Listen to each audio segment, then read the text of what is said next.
నమస్తే.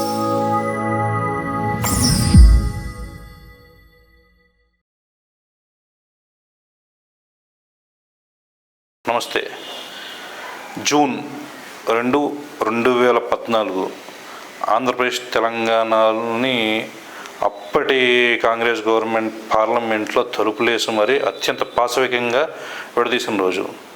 నేటికి 10 సంవత్సరాలు పూర్తి చేసుకున్న సందర్భంగా అండ్ ఉమ్మడి రాజధానిగా హైదరాబాద్ని కేటాయించి 10 సంవత్సరాలు ఉమ్మడి రాజధానిగా చేసుకోవాలి. తర్వాత సిచ్యువేషన్ ఏంటి అనేది ఈరోజు అసలు నిజంగా ఆంధ్రప్రదేశ్ సిచ్యువేషన్ ఎలా ఉంది అనేది మనం చూస్తున్నాం. తలా తోకాలే అని రాష్ట్రం కింద తయారై ఉంది. ఇదే విషయంపై ఉమ్మడి రాజధానిగా హైదరాబాద్ని ఇంకొక 5 సంవత్సరాలు పొడిగించాలని చెప్పి పోరాటం చేస్తున్న ధనంజయ్ గారు మనతో ఉన్నారు. నమస్తే ధనంజయ్ గారు. నమస్తే. ఏంటి సార్ మీ పోరాటం ఎప్పుడు మొదలైంది, ఎక్కడి నుంచి మొదలైంది? కరెక్ట్గా చెప్పాలంటే నా పోరాటం ఇప్పటికీ 13 సంవత్సరాలు దాటి 14 సంవత్సరంలోకి నా యొక్క పోరాట ప్రస్థానం అనేది జరిగింది. 2009 డిసెంబర్ 9న ఉమ్మడి ఆంధ్రప్రదేశ్ని డివైడ్ చేయాలి అనే ఒక తీవ్రమైన నిర్ణయాన్ని అప్పుడు ఈ కేంద్ర ప్రభుత్వం తీసుకుని ఆర్టికల్ 3 ప్రకారం రాష్ట్రాన్ని డివైడ్ చేస్తున్నామని చెప్పి అప్పటి కేంద్ర హోంమంత్రి గారు చిదంబరం గారి ప్రకటనతో ఆంధ్రప్రదేశ్ రాష్ట్రం ఒక్కసారిగా నిప్పు అంటుకుంది. సమైక్యాంధ్ర ఉద్యమం అనేది మొదలైంది. ఆ మొదలైన ప్రస్థానంలో నేను ఒక సామాన్యుడిగా అబ్జర్వ్ చేసి ఆ ఉద్యమం యొక్క తీవ్రత పట్ల నాకు చాలా ఆవేదన కలిగింది. గొడవలు జరుగుతున్నాయి, ఏంటి అసలు ఇంత తీవ్రంగా నిర్ణయం తీసుకోవాల్సిన అవసరం ఏముంది? ఆ నిర్ణయాన్ని ఏదో సజావుగా చేయొచ్చు కదా, అట్లా కాకుండా ఇంత ఉద్విగ్న పరిస్థితులు కల్పించడానికి అంత తీవ్రమైన నిర్ణయాన్ని ఎందుకు వచ్చిందని నాకు నా మనసులో ఒక ఆవేదన, ఒక బాధ వేసి ఉద్యమం వైపు నేను అడుగులు వేస్తాను. నేను చాలా సాధారణ కార్మికుడిని. నేను రాజకీయ నాయకుడిని కాదు, ఏ పార్టీలోనూ ఇది కాదు. ఒక సాధారణ రచయితని. ఏదో నా సాధారణంగా నా జీవితం. నా స్వస్థలం అనంతపురం జిల్లా బెళగుప్ప అని ఒక మారుమూల గ్రామం, ఉరవకొండ నియోజకవర్గంలో వస్తుంది. అక్కడ ఉంటూ నేను ఒక చిన్న వెల్డింగ్ షాప్ పెట్టుకున్నాను. వెల్డింగ్ షాప్ మీద అలాగే నాకు ఒక పంచర్ షాప్ ఉంది. ఆ పంచర్ షాప్ మీద నేను జీవనం చేస్తూ నా కుటుంబాన్ని నేను పోషణ చేసుకుంటూ ఈ సామాజిక బాధ్యతగా నేను ఉద్యమంలోకి ఫస్ట్ టైం 2009లో నేను అడుగులు వేసాను. అలా అడుగులు వేయడానికి కారణం ఏంటంటే ఆ చట్టం చేసిన పద్ధతి ప్రజాస్వామ్యానికి పూర్తిగా పాతరేసినట్టుగా ఒక నియంతృత్వ ధోరణిలో అహేతుకమైన పద్ధతిలో ఏ మాత్రం హేతుబద్ధత పాటించకుండా ఈ 58 ఏళ్ల పరిపాలన సాగింది ఉమ్మడి ఆంధ్రప్రదేశ్.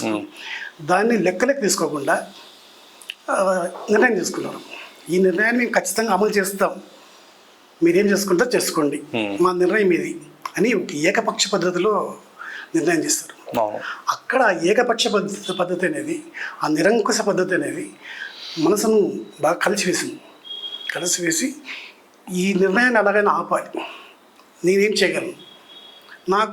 నేను సామాన్యుడిగా నేను పనిచేసుకుంటూ ఉన్నా, నేను ఒక చిన్నపాటి రచయితని, పెద్ద గొప్పవాడిని కాదు కానీ ఒక రచయితని. సినిమా ఫీల్డ్లో అసిస్టెంట్ డైరెక్టర్గా అట్లా పనిచేస్తున్నాను. కథలు రాయడం మీద కొద్దిపాటి అవగాహన ఉంది. సమకాలీన వ్యవస్థ మీద, సమకాలీన రాజకీయాల మీద ఒక సాధారణ స్థాయిలో చిన్నపాటి అవగాహన ఉంది.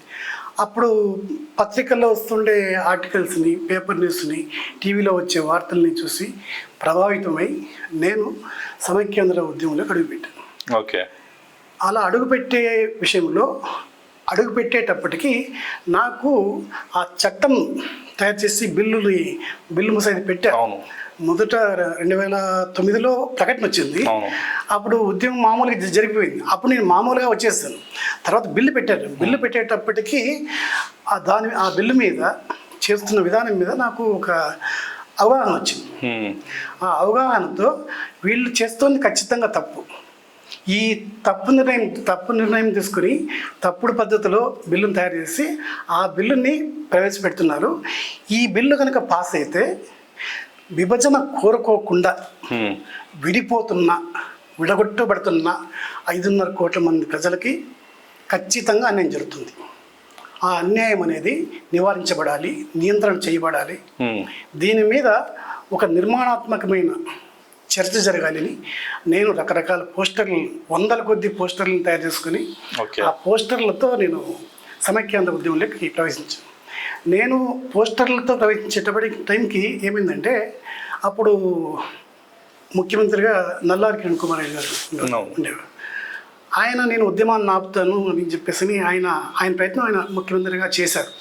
ఆయన సమైక్యవాది నల్లారి కిరణ్ కుమార్ రెడ్డి గారు. చంద్రబాబు గారు సమన్వయం కావాలని చెప్పేసి తెలంగాణకైనా ఇటు ఆంధ్రాకైనా న్యాయం జరగాలని ఆ వేలో ఉన్నారు. అప్పటికి ఈ వైఎస్ జగన్మోహన్ రెడ్డి గారు సమైక్యాంధ్ర ఉద్యమంతో ఆయన ఉన్నారు. నల్లారి కిరణ్ కుమార్ రెడ్డి గారు సమైక్యవాది అని చెప్పేసి ఆ చట్టం కరెక్ట్ కాదని చెప్పేసి బిల్లు తిప్పంపించారు అసెంబ్లీ. నేను అప్పటికి ఏమైందంటే 66 రోజులు గడిచింది. ఆ 66 రోజులు ప్రయాణం చేస్తూ ఒక చోట ఏమైందంటే ఆగిపోయింది. అప్పటికి నేను రకరకాల పోస్టర్లు పట్టుకుని నేను ఉద్యమంలోకి ప్రవేశపెట్టాను.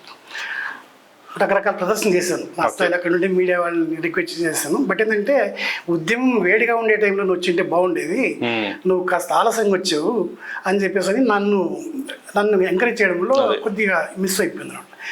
కాబట్టి అక్కడ నేను బాగా నిరాశపడ్డాను. నాకేంటంటే ఆ బిల్లుని పేపర్లో ప్రకటన చేశారు, పత్రికా ప్రకటన చేశారు.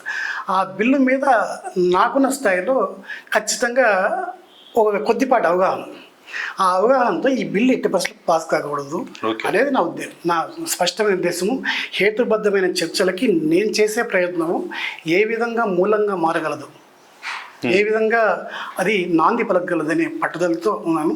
అయితే ఇక్కడ నాకు ప్రోత్సాహం లభించకపోవడం వల్ల నేను డిస్ప్లే చేసిన ప్రోగ్రామ్ ఇది జనాలు లేకపోలేదు. దాంతో నిరాశపడ్డాను. పార్లమెంట్లో బిల్లు ఫిబ్రవరి 13 తారీఖున ప్రవేశపెట్టి 2014 ఫిబ్రవరి 13 తారీఖున ప్రవేశపెట్టారు. తీవ్రమైన ఉద్విగ్న పరిస్థితులతో ఆ బిల్లు పాస్ అయింది. బిల్లు పాస్ అయిన తర్వాత రాష్ట్రపతి ఆమోద ముద్ర పడేంత వరకు కూడా ఈ బిల్లు తప్పుడు బిల్లు పెట్టారు, ఈ బిల్లును ఉపసంహారం చేసుకోవాలి అని చెప్పి నేను రాష్ట్రపతి ఆమోద ముద్ర పడేంత వరకు కూడా నేను ప్రదర్శన ఇచ్చుకుంటూ నేను నా సమైక్య ఉద్యమ ప్రయాణాన్ని సాగించాను. అయితే బిల్లు పాస్ అయిపోయింది.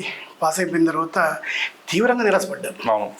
బాగా నిరాశపడిపోయి ఏం చేయాలి అని చెప్పేసి బాధపడుతుంటే నాకు ఒక ముగ్గురు మిత్రులు ఉన్నారు. మాట్లాడుతూ దీన్ని ఏదో ఒకటి చేద్దామన్నా అని చెప్పి నాకు సలహా ఇచ్చారు. వాళ్ళ సలహాతో నేను నా పోరాటం అనే ఒక టైటిల్తో నేను ఒక డాక్యుమెంటరీని నిర్మాణం చేశాను. నేను సామాన్య కార్మికుడిని, ఏదో నా ఇల్లు ఏదో పోషణ చేసుకోవాలి. బట్ నాకు సినిమా ఇండస్ట్రీలో మొదటి నుంచి పరిచయం, కాస్త ఈ డైరెక్షన్ డిపార్ట్మెంట్లో పరిచయం ఉండడం వల్ల ఒక షార్ట్ ఫిల్మ్ చేస్తే బాగుంటుందని ఒక 20 minutes లేదా ఒక అర్ధగంట సేపు రావాలనే దీంతో మొదలుపెట్టాను. అయితే అలా మొదలుపెట్టింది స్క్రిప్ట్ రాసుకుంటూ వెళ్తూ ఉంటే, షూటింగ్ చేసుకుంటూ వెళ్తుంటే నెంబర్ ఆఫ్ థాట్స్ బాగా అడిచింది. రచయిత కావడం వల్ల నాకు ఆలోచనలు చాలా వచ్చాయి. ఆ ఆలోచనల్ని నేను అక్కడ నా డాక్యుమెంటరీలో చిత్రీకరణ చేసుకుంటూ వెళ్ళిపోయాను. ఈ ప్రయాణంలో నేను లక్షలాది రూపాయలు ఖర్చు పెట్టుకుని ఎక్కడో చోట రిలీజ్ చేయాలనుకున్నాను. బట్ ఏంటంటే నాకు వ్యక్తిగతంగా నా కుటుంబం చాలా పేద పరిస్థితులు ఉండడం వల్ల, ఆర్థిక పరిస్థితులు సరిగా లేకపోవడం వల్ల దాన్ని నిర్మాణం అనేది పూర్తి కాలేదు. ఇప్పటికీ సమైక్యాంధ్ర ఉద్యమం టైంలో కూడా తర్వాత జరిగిన సిచ్యువేషన్కి మీకు ఎవరి నుంచి సహకారం అందలేదంటారా? అందలేదు.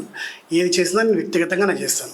ఇప్పుడు ముఖ్యమంత్రిగా ఉన్న చంద్రబాబు నాయుడు గారు తెలంగాణని ఉమ్మడి రాజధానిగా ప్రకటించిన, హైదరాబాద్ ఉమ్మడి రాజధానిగా ప్రకటించిన తర్వాత తెలంగాణ విడిచి ఆంధ్రాకి, హైదరాబాద్ విడిచి ఆంధ్రాకి వెళ్ళి నేను అక్కడి నుంచే పరిపాలన చేస్తాను, చెట్టు కింద ఉండైనా నేను రాజధాని నిర్మాణం చేస్తాను అని చెప్పి వెళ్ళి పోరాటం చేసి అక్కడే కొన్ని రోజులు బస్సులో ఉండి పరిపాలన సాగించడం జరిగింది. తర్వాత అమరావతిని రాజధానిగా ప్రకటించడం జరిగింది. అంటే ఇప్పుడున్న సిచ్యువేషన్లో అమరావతి అనే రాజధాని ఎంతో తర్వాత సీఎం జగన్మోహన్ రెడ్డి గారు ఎంతవరకు తీసుకొచ్చారు అనేది మనం చూస్తూ ఉన్నాం. ఇప్పటికీ రాజధాని లేని తలాతోక లేని రాష్ట్రంగా ఆంధ్రప్రదేశ్ ఉంది. 3 రాజధానులు చేస్తా అన్నాడు, లేదా అమరావతిలో స్కామ్ అన్నాడు, అదన్నాడు ఇదన్నాడు. ఈరోజు 10 సంవత్సరాలు సరే, ఇక ఈ 10 సంవత్సరాల టైంలో కూడా అమరావతి అది ఏదన్నా అమరావతి కానీ లేదా 3 రాజధానులు కానీ ఏదన్నా ఒకటి కంప్లీట్గా ఆంధ్రప్రదేశ్ చేసుకునే సిచ్యువేషన్ లేదు, చేసుకోలేకపోయింది. 2 ముఖ్యమంత్రులు మారారు. నిర్మాణం జరిగి ఉండాల్సింది ఎంతో కొంత. ఇప్పుడు సరే వైజాగ్ రాజధానిగా పార్టీ ఇచ్చిన జగన్మోహన్ రెడ్డి గారు అక్కడైనా ఏమన్నా చేశారా అంటే అది ఏమి శూన్యం. ఇప్పుడు ఏంటి ఆంధ్రప్రదేశ్ సిచ్యువేషన్? అమరావతి నిర్మాణం అనేది ఖచ్చితంగా ఒక దృఢమైన సంకల్పంతో ముఖ్యమంత్రిగా తీసుకున్నారు. దానికి చక్కటి ఏర్పాట్లు చేశారు, ఐకానిక్ బిల్డింగ్స్ చేశారు ఆయన హయాంలో ఖచ్చితంగా. ఎందుకంటే అది 5.5 కోట్ల మంది ఆంధ్రప్రదేశ్ ప్రజలకు సంబంధించిన ఆత్మాభిమానికి సంబంధించిన విషయం కాబట్టి ఆ రోజు అసెంబ్లీలో జగన్మోహన్ రెడ్డి గారు కూడా రాజధాని నిర్మాణం జరగాలంటే 30,000 ఎకరాలు కావాలి అన్నాడు. నేను సంఘీభావం తెలుపుతున్నా అన్నాడు. తర్వాత ఈయన అధికారంలోకి వచ్చిన తర్వాత అమరావతిలో స్కాములు చేశారు, లేదా భూములు కొన్నారు అని చెప్పి అన్నారు, ఇన్సైడ్ ట్రేడింగ్ చేశారు, తెలుగుదేశం చంద్రబాబు నాయుడు మిత్ర ముందు అని చెప్పి అన్నారు. అది ఒక కులానికి ఆపాదించేలా చేశారు. అది ఖచ్చితంగా అది ఆమోదించదగిన వాదన కాదు. ఎందుకంటే అది రాజకీయ పరంగా ఉంటే అలా ఉండాలి, కానీ ప్రజలకు సంబంధించిన విషయం కదా. మనము ఉమ్మడి ఆంధ్రప్రదేశ్ నుంచి విడిపోయి మన గడ్డ మీద, మా ఆంధ్రప్రదేశ్ గడ్డ మీద ఒక నూతన రాజధాని ఏర్పాటు చేసుకోవాలి. మనం గెంటివేయబడ్డాము.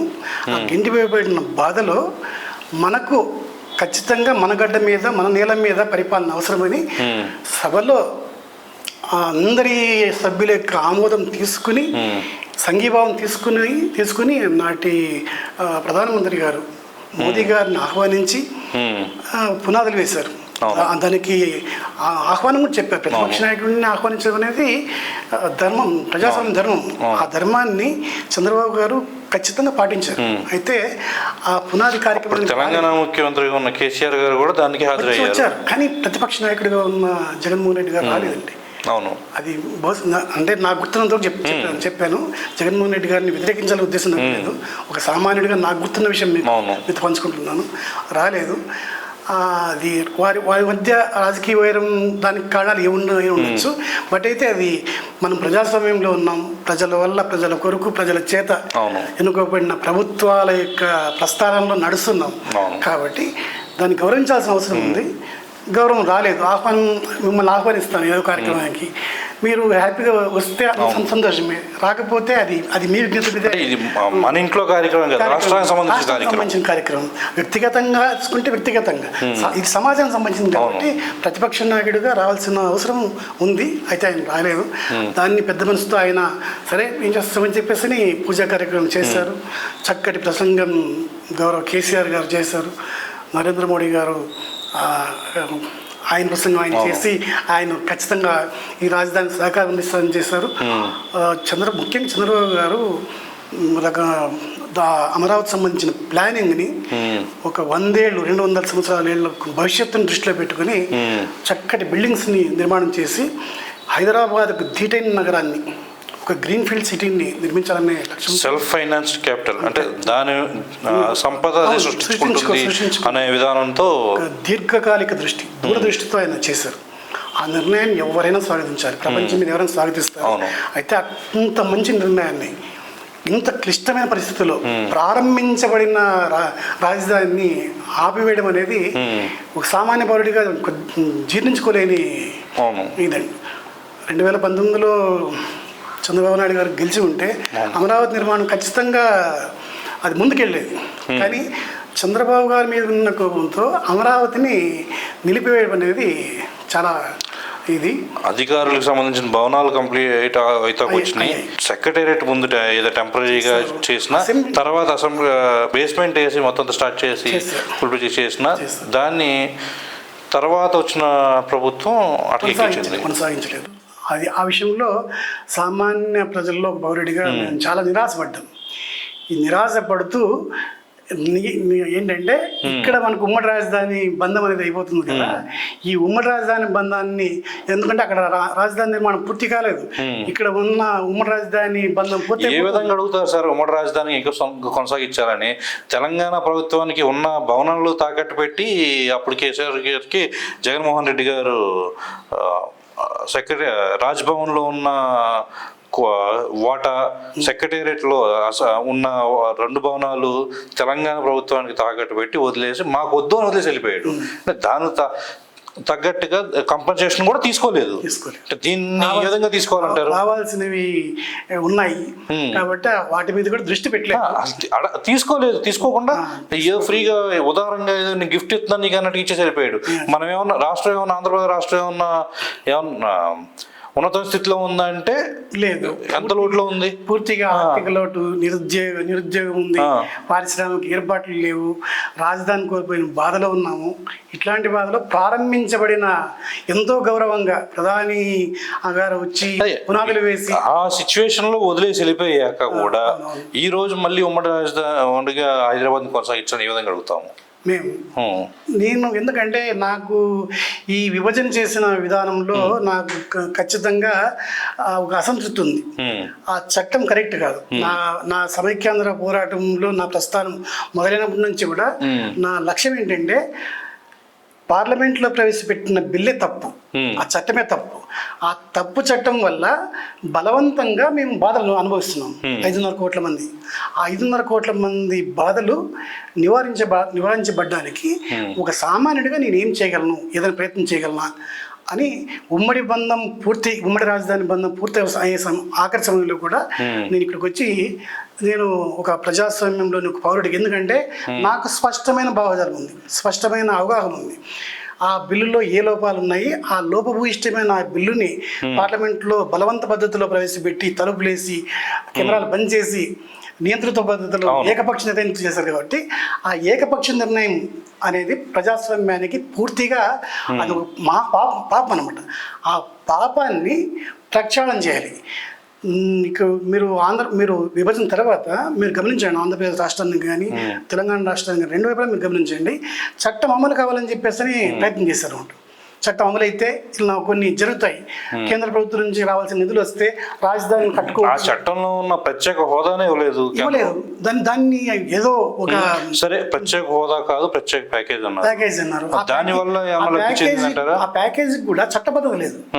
చట్టబద్ధత లేని ప్యాకేజీ వల్ల ఆంధ్రప్రదేశ్ ఒరిగింది ఏమీ లేదు. ఆ రకంగా ఇండైరెక్ట్ గా వాళ్ళు ఆంధ్రప్రదేశ్ మీద చాలా చాలా అన్యాయం చేస్తారు. అప్పటి ముఖ్యమంత్రి చంద్రబాబు నాయుడు గారే ప్రత్యేక హోదా సాధ్యం కాదు, ప్రత్యేక ప్యాకేజీతో మనం ముందుకెళ్ళాలి అని చెప్పన్నారు.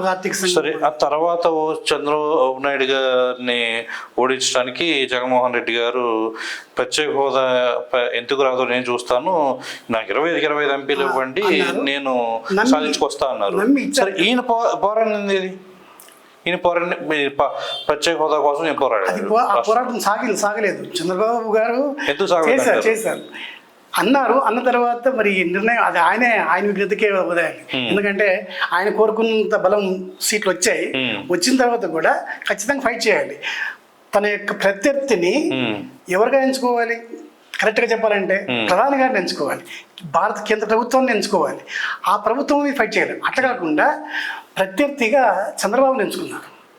చంద్రబాబు మీద తన యొక్క రాజకీయ వైరాన్ని ఆయన చేసుకుంటూ వెళ్ళారు. అది ప్రజలుగా అది దురదృష్టంగా మేము భావిస్తున్నాం.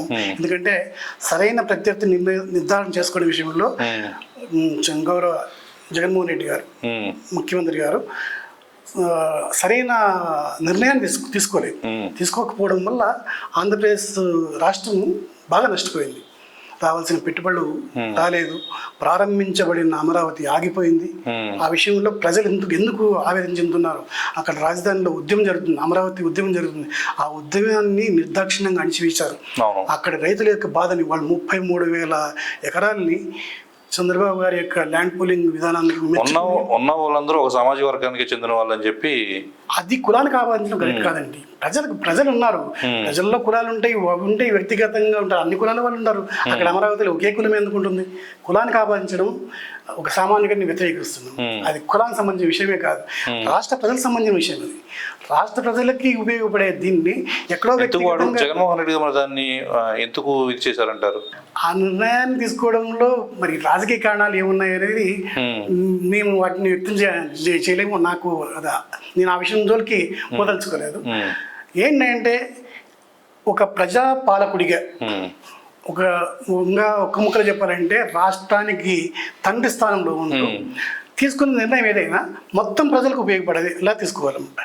అది రాజధాని అభివృద్ధితో విషయం కాబట్టి ఆ అమరావతిని అలా కొనసాగించి ఉంటే ప్రతిపక్షంలో ఉన్న చంద్రబాబు నాయుడు గారు కూడా దాన్ని ఖచ్చితంగా స్వాగతించేవాడు. అమరావతి అభివృద్ధి విషయంలో ఈయన ఎంత శ్రద్ధ చూపించారో ముఖ్యమంత్రిగా ఉన్నప్పుడు, ప్రతిపక్షంలో ఉండే జగన్మోహన్ రెడ్డి గారు ముఖ్యమంత్రి స్థానంలోకి వచ్చిన తర్వాత అమరావతి కొనసాగింపుని అలా ప్రశాంతంగా కొనసాగించి ఉంటే రాష్ట్ర ప్రజలందరూ ఖచ్చితంగా గౌరవించి ఉండేవాళ్ళు. కానీ ఆ గౌరవించబడే అవకాశాన్ని ఆయన కోల్పోయారు. జగన్మోహన్ రెడ్డి గారు 3 రాజధానులు అన్నారు, లేదా తర్వాత మళ్ళీ వైజాగ్ రాజధాని అన్నారు. వైజాగ్ రాజధానిగా కూడా చేసుకోలేకపోయారు. సరే, దానికి కారణాలు ఏమన్నా ఉన్నాయంటారు? మరి అమరావతిని ఆపడం అనేది తప్పండి. ఎందుకంటే అమరావతి ప్రజలు ఇక్కడ మాకు రాజధాని పెట్టని చెప్పేసి అడగలేదు. అక్కడ ప్రజల్లో ఏ ఒక్క రైతు కూడా ఇక్కడ పెట్టిన అనలేదు.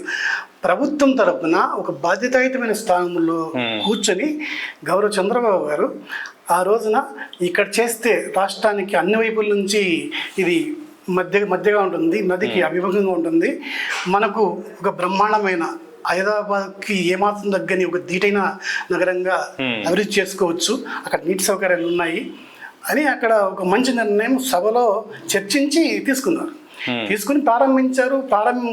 బాగా జరిగింది. డెవలప్మెంట్కి పునాదులు పడ్డాయి. వివిధ కంపెనీలు రాష్ట్రానికి వచ్చే ప్రయాణంలో సాగించాయి. కానీ ఈలోపు పూర్తి అయిపోయింది. 2019 ఎన్నికలు వచ్చాయి. ఎన్నికల్లో అనూహ్యమైన విజయంతో ఆయన గెలిచారు. కానీ గెలిచిన తర్వాత ప్రజలకు ఉపయోగపడే నిర్ణయాలు తీసుకోవడంలో అప్పుడు ప్రతిపక్ష నాయకుడు ఉన్నప్పుడు తెలిపిన సంఘీభావాన్ని అధికారంలోకి వచ్చిన తర్వాత ఆయన కొనసాగించలేదు. కొనసాగించకపోవడం వల్ల ఆంధ్రప్రదేశ్ ప్రజలు తీవ్రంగా నష్టపోయారు. ఏంటి ఈరోజు మరి ఆంధ్రప్రదేశ్ పొజిషన్ ఏంటంటారు? ఆంధ్రప్రదేశ్కి ఖచ్చితంగా రాజధాని అవసరం. అది అమరావతి కావాలని వ్యక్తిగతంగా నేను కోరుకుంటున్నాను. ఎందుకంటే అక్కడ రైతులు స్వచ్ఛందంగా తమ యొక్క 3 పంటలు పండే భూముల్ని ఇది రాష్ట్ర ప్రజలకు ఉపయోగపడుతుంది, మేము ఇస్తే మంచిదే, చరిత్రలో ఇది ఒక అర్థవంతమైన ప్రస్థానంగా మిగులుతుంది అని వాళ్ళు అమరావతి రైతులు వచ్చారు. దానికి చక్కటి ప్రారంభం జరిగింది, కానీ కొనసాగింపు జరగలేదు. కొనసాగింపు జరగకపోవడంలో ప్రతిపక్ష నేతగా అప్పుడు ఉన్న జగన్మోహన్ రెడ్డి గారు అధికార పక్షంలోకి వచ్చిన తర్వాత తను ప్రకటించిన సంఘీభావాన్ని కొనసాగించలేకపోయారు. అలా కొనసాగించకపోవడం వల్ల ఆంధ్రప్రదేశ్ ప్రజలు బాగా నష్టపోయారు. అమరావతి నిర్మాణం జరగాలని మేము కోరుకుంటున్నాం. నాకు మీ మాటల్లో ఏదో చంద్రబాబు నాయుడు గారి మీద మీ ప్రత్యేకమైన అభిమానం ఉంది అనిపిస్తుంది. ఖచ్చితంగా నేను చంద్రబాబు నాయుడు గారికి ఒక సాధారణ అభిమాని కాదు. ఎందుకంటే ఆయన చాలా గొప్ప మేధస్సు ఉన్న వ్యక్తి అండి. నేను చాలా ఏళ్ళుగా ఆయన్ని గమనిస్తున్నాను, ఆయన పరిపాలన గమనిస్తున్నాను. నా వయసు 52 సంవత్సరాలు. ఓకే. 52 సంవత్సరాల వయసులో సమకాలీన వ్యవస్థ మీద, వర్తమాన వ్యవస్థ మీద ఎంతో కొంత అవగాహన ఉండే అవకాశం నాకుంది. నేను రచయితని గమనిస్తున్నాను. ఉదాహరణకి ఉమ్మడి ఆంధ్రప్రదేశ్లో ఆయన 9 ఏళ్ల పాటు ముఖ్యమంత్రి పనిచేశారు. హైటెక్ సిటీని ఇక్కడ నిర్మాణం చేశారు, హైదరాబాద్లో చేశారు. దానికి అనుబంధంగా కొన్ని వేల సంస్థలు ఇక్కడికి పరుగున వచ్చాయి. అలా వస్తాయని రాకముందే ఊహించి దీర్ఘకాలిక దృష్టితో ఆయన పనిచేశారు. అట్లాంటి ముఖ్యమంత్రి అక్కడ కూడా చేయగలరు. ఈ హైదరాబాద్ని ఎట్లయితే డెవలప్ చేశారో ఆయన ప్రస్థానంలో అమరావతిని దానికి మించి చేయగలరు. ఎందుకంటే నష్టపోయిన స్థితిలో హైదరాబాద్ చంద్రబాబు నాయుడు చేసింది ఏం లేదు. అంటే సాఫ్ట్వేర్ భూమి ఉన్న టైంలో ఏదో కొద్దిగా తోడ్పాటు అందడం వల్లే హైదరాబాద్ ఇంతలో డెవలప్ అయిందని చాలామంది మాట్లాడుతున్నారు. దానికి ఏమంటారు? అది పూర్తి కరెక్ట్ కాదు. చంద్రబాబు మీదని ఏదో కాస్త వైరం ఉండేవాళ్ళు అలా మాట్లాడతారు. కానీ ఉదాహరణకి చంద్రబాబు గారిని తన జీవితంలో అత్యంత దురదృష్టకరమైన రోజులు ఏంటంటే జైలుకి తీసుకెళ్ళారు. 53 రోజుల పాటు జైల్లో పెట్టారు. జైల్లో పెట్టినప్పుడు ప్రపంచంలోని ఎన్నో దేశాల్లో స్పందన చూడండి. కొన్ని వేల మంది, లక్షల మంది జనము రోడ్ల మీదకి వచ్చి చంద్రబాబుని ఎలా అరెస్ట్ చేస్తారు, ఆ విషయంలో ఎన్ని నిరసనలు వ్యక్తమయ్యాయో అది చాలు చంద్రబాబు గారి యొక్క గొప్పతనం ఏంటి అనేది ప్రపంచం మొత్తానికి తెలియడానికి. ఆ జైల్లో ఉన్నన్ని రోజులు ఆయనకు లభించిన సంఘీభావం, ఆ సంఘీభావమే చంద్రబాబు గారి యొక్క ప్రత్యేకతకి ఒక ప్రత్యేకమైన నిదర్శనంగా భావిస్తున్నాం. 10 సంవత్సరాలు కంప్లీట్ అయిపోయింది ఉమ్మడి రాజధాని హైదరాబాద్ ప్రకటించి. ఇక తెలంగాణకి రాజధాని హైదరాబాదు, ఉమ్మడి రాజధాని కాదు అని చెప్పి తెలంగాణ నాయకులు అండ్ చట్టం కూడా చెప్తుంది. తెలంగాణ నాయకులు కూడా దీని మీద మాట్లాడుతున్నారు. ఇప్పుడు అదే సిచ్యువేషన్లో హైదరాబాద్లో మాకు వద్దు అని చెప్పి వదిలేసి వెళ్ళిపోయిన సిచ్యువేషన్లో మళ్ళీ ఉమ్మడి రాజధాని హైదరాబాద్ కావాలని మీరు కోరటం ఎంతవరకు న్యాయం అంటారు? ఏ విధంగా సాధ్యం అవుతుంటారు? సాధ్యమవడానికి సాంకేతిక మార్గాలు ఉన్నాయని నమ్ముతున్నాను. ఎందుకంటే ఈరోజు నేను కొత్తగా ఒక నిర్ణయం తీసుకొని ఈరోజు నేను నాకు కావాలని ఆశపడుతున్న వ్యక్తిని కాదు. ఎందుకంటే విభజన చట్టం తయారవుతున్నప్పటి నుంచే నాకు ఈ ఆలోచన ఉంది. చట్టమే తప్పు అంటున్నాను. చట్టం తప్పు, చట్టం తయారు చేసిన పద్ధతి తప్పు. విభజన చేయాలనే నిర్ణయానికి ఆర్టికల్ 3ని వినియోగించే విధానంలో వాళ్ళు తీసుకున్న నిర్ణయంలోనే లోపం ఉంది. కనుక ఈ 13 సంవత్సరాల క్రితం సమైక్యాంధ్ర ఉద్యమ సమయం నుంచి కూడా ఆ విషయాన్ని నిర్మాణాత్మకంగా ప్రజల్లోకి తీసుకెళ్ళి ఒక హేతుబద్ధమైన చర్చలకి పునాది వేయాలనే తపనతో నేను సమైక్యాంధ్ర ఉద్యమంలో అడుగుపెట్టాను. అయితే నా ప్రయత్నం ఎక్కడా ఫలించలేదు, జనాలకు వెళ్ళలేకపోయింది. అందుకని నేను డాక్యుమెంటరీల ద్వారా అయినా చెప్పాలని చేశాను, నా ప్రయత్నం చేశాను. అయితే ఆర్థిక స్థోమత లేకపోవడం వల్ల డాక్యుమెంటరీ నిర్మాణం అనేది 90% దగ్గర ఆగిపోయింది. ఒక 10% షూటింగ్ ఉంది. కానీ ఈ 10% షూటింగ్ చేసుకుంటూ కూర్చుంటే ఈ ఉమ్మడి రాజధాని బంధం అయిపోతుంది. అలా కాకుండా టైం అయిపోతుంది కాబట్టి మాకు పరిమిత కాలం పాటు ఈ యొక్క ఉమ్మడి రాజధాని బంధాన్ని కొనసాగించాలి. ఈ విషయాన్ని భారత కేంద్ర ప్రభుత్వానికి నేను భారత ప్రధాని గారికి కావచ్చు, లేకుంటే భారత రాష్ట్రపతి గారికి కావచ్చు, ఉభయ తెలుగు రాష్ట్రాల ముఖ్యమంత్రులకు, ఉభయ తెలుగు రాష్ట్రాల్లోని ఎమ్మెల్యేలు, మంత్రులు, కవులు, కళాకారులు, మేధావులు, విద్యార్థులు వీరందరి దృష్టికి తీసుకెళ్ళి నేను దీన్ని ఒక సరికొత్త చర్చలకు పునాది వేసే విధంగా ఓ ప్రయత్నం చేస్తే తప్పు కాదు. ప్రజాస్వామ్యంలో ఒక్కొక్కరికి ఒక ఆలోచన వస్తుంటుంది. నాకు ఈ ఆలోచన చాలా కాలం నుంచి ఉంది. ఆ ఆలోచన అనేది ఈ విభజన చట్టం పూర్తి కావడం వల్ల ఆ ఆలోచన నేను వదలదలుచుకోలేము. నాకు పట్టుదల ఉంది, నాకు నా యొక్క ఆలోచన మీద గౌరవం ఉంది, నా యొక్క స్థిరమైన సంకల్పం, దృఢమైన కోరిక ఉంది. 5.5 కోట్ల మంది ఆంధ్రప్రదేశ్ ప్రజలకి ఉమ్మడి రాజధాని ఉండగానే చర్చల ద్వారా ఒక హేతుబద్ధమైన పరిష్కారాన్ని, సహేతుకమైన పరిష్కారాన్ని, 2 రాష్ట్రాలకి ఆమోదకరమైన పరిష్కారాన్ని సూచన చేయాలని నా తపన. ఆ తపన ఉంది కాబట్టి అనంతపురం జిల్లా నుంచి ఇక్కడికి వచ్చి పట్టుదలగా వచ్చి నేను ప్రయత్నం చేస్తున్నాను. నా ప్రయత్నంలో భాగంగా మీరు నాకు ఈరోజు పరిచయం అయ్యారు. కనుక మీ ద్వారా నా యొక్క పట్టుదలని సమాజంలోకి తీసుకెళ్ళడానికి మీరు తప్పకుండా ఒక స్వచ్ఛంద సంఘీభావం చెప్తారని, మీరు ప్రోత్సహిస్తారని నమ్ముతున్నాను. ఈ విషయాన్ని ఎందుకంటే మీరు గమనించండి, మీకు గుర్తుండే ఉంటుంది, చట్టం హేతుబద్ధంగా లేదు అని ఆంధ్రప్రదేశ్ విభజన తర్వాత ఓవైపు అమరావతి నిర్ణయాన్ని కొనసాగిస్తూ, అమరావతి నిర్మాణం సాగిస్తూ, అక్కడికి పరిశ్రమలన్నీ ఆహ్వానిస్తూ, అక్కడి అభివృద్ధికి నిరంతరం పాటుపడుతూ తన యొక్క చేస్తూ, కానీ బయట సభల్లో ఎన్నో వేదికల మీద బిల్లు హేతుబద్ధంగా లేదు, అన్యాయం జరిగింది, వేదికల మీద ఒక సామాన్యుడిగా నేను కదిలిపోయి ఎలా ఆయనకు నేను సంఘీభావం చెప్పాలి, నా దగ్గరుండే ఆలోచనలు ఎలా ఆయనకు నేను చేరవేయాలి, ఈ విషయంలో నేను నిరంతరం తపన పడ్డాను. అయితే నాకు ఎక్కడ దారి దొరకలేదు. దారి దొరక్క నిరంతరం ప్రయాణం చేస్తూ ఆ అన్వేషణలో ఇవాళ మీరు నాకు దొరకడం అనేది, మీరు లభించడం, మీతో పరిచయం అనేది నాకు చాలా అదృష్టంగా నేను భావిస్తున్నాను. నా యొక్క పరితపనని అర్థం చేసుకుని హేతుబద్ధత లేని ఈ బిల్లు మీద ఒక సామాన్యుడిగా నేను చేస్తున్న ఈ పోరాటాన్ని గౌరవ చంద్రబాబు నాయుడు గారి దృష్టికి తీసుకెళ్ళడానికి మీ వంతు సహకారం తప్పకుండా అందించాలని కోరుకుంటున్నాను సార్.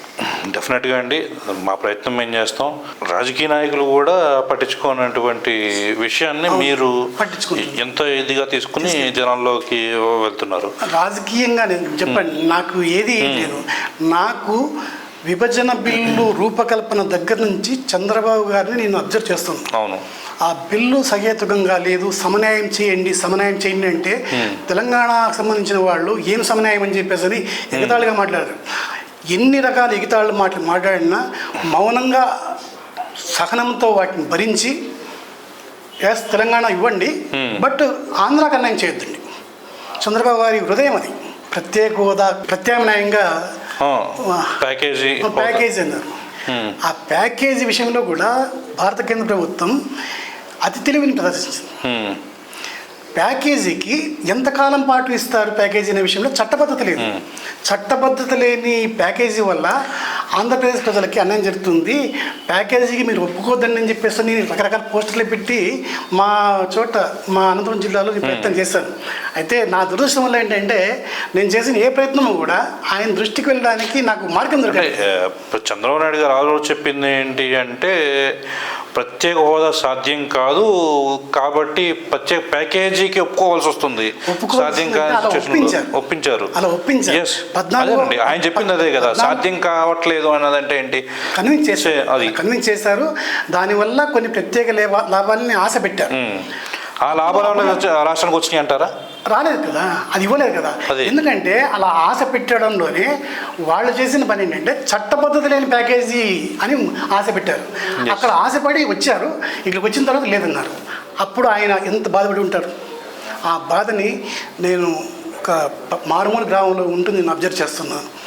ఆయన బాధని, ఎందుకంటే నాకు ఆయన అంటే అభిమానం. అవును, చాలా చాలా అభిమానం. ఎందుకంటే ఆయన పనిచేసే విధానం చాలా గొప్పది. చాలా దూరదృష్టి కలిగిన ప్రస్తుత భారత రాజకీయ వ్యవస్థలో అంతటి దూరదృష్టి కలిగిన ఒక దార్శనిక నాయకుడు. కరెక్ట్గా చెప్పారు మీరు. ఖచ్చితంగా దార్శనిక నాయకుడు. ఆయన అధికారంలో ఉంటే ఖచ్చితంగా అభివృద్ధి అనేది అలా పొంగుకొచ్చే అభివృద్ధికి ఆటంకంగా మీ పోరాటానికి ప్రతిఫలం ఏ విధంగా వస్తుందో రేపొద్దున్న రాబోయే ఆంధ్రప్రదేశ్ ఎన్నికల రిజల్ట్ బేస్ చేసుకుని ఉంటుందని నేను అనుకుంటున్నాను. నేను ఆయన మనస్ఫూర్తిగా గెలవాలని కోరుకుంటున్నాను. అదే ఆయన వస్తే అమరావతి మళ్ళీ జీవం పోసుకుంటుంది. అదే ఆంధ్రలో ప్రజలు ఏం కోరుకుంటున్నారు అనేది రేపొద్దున్న వచ్చే నిర్ణయాన్ని బట్టి ఉంటుంది. 5.5 కోట్ల మంది ఆంధ్రప్రదేశ్ ప్రజల్లో 5.5 కోట్ల మంది ఆంధ్రప్రదేశ్ ప్రజల తరపున నేను స్వచ్ఛందమైన మనసుతో ఆయన యొక్క గెలుపుని కోరుకుంటున్నాను.